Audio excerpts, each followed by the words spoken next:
अस्सलाम वालेकुम रहमतुल्लाहि व बरकातहू। इंतहाई अहम सवाल और इंतहाई अहम जवाब जो हैं और इसके हवाले से हम बात करते हैं जो कि बहुत ज़रूरी है इस वक्त। तो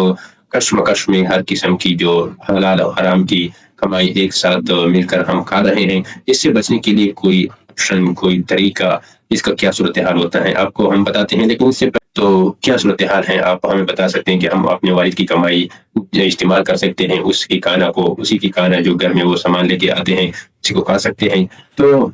सबसे पहले आपकी ये बात ज़हन में रखें कि आपके वालिद साहब की आमदनी जो है अगर वो हराम है, आपको यकीनी तौर पर पता है, और ये जिस तरह वो कमाते हैं, बाज़ दफ़ा ऐसे होते हैं कि आपको पता नहीं होता है और आप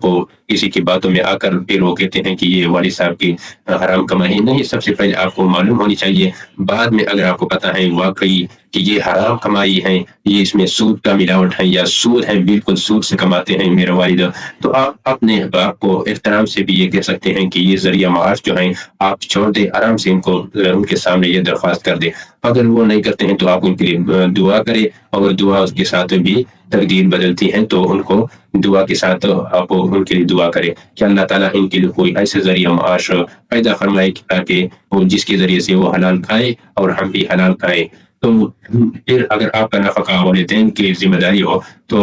आपको हराम आमदनी भी आती है। आप छोटे हैं तो आप घर में बाहर जाने की ज़रूरत नहीं है, आप आराम से वो खा सकते हैं, लेकिन जो उनकी हलाल नहीं है माल, लेकिन फिर भी आप खा सकते हैं, उससे अपनी ज़िंदगी बसर कर सकते हैं, क्योंकि ये ज़रूरत के तहत आप मजबूर हैं, तो इसी वजह से आप खा सकते हैं। लेकिन आपको इतना आप बालिग हैं और आप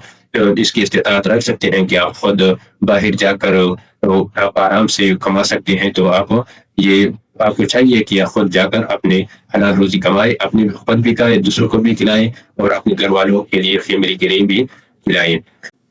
तो इससे अहम बात तो ये होती है कि जब हलाल कमाते हैं, हलाल खाते हैं, आपकी औलाद जो है फरमानबरदार होंगे, आपकी औलाद जो है नेक राह पर चलेंगी।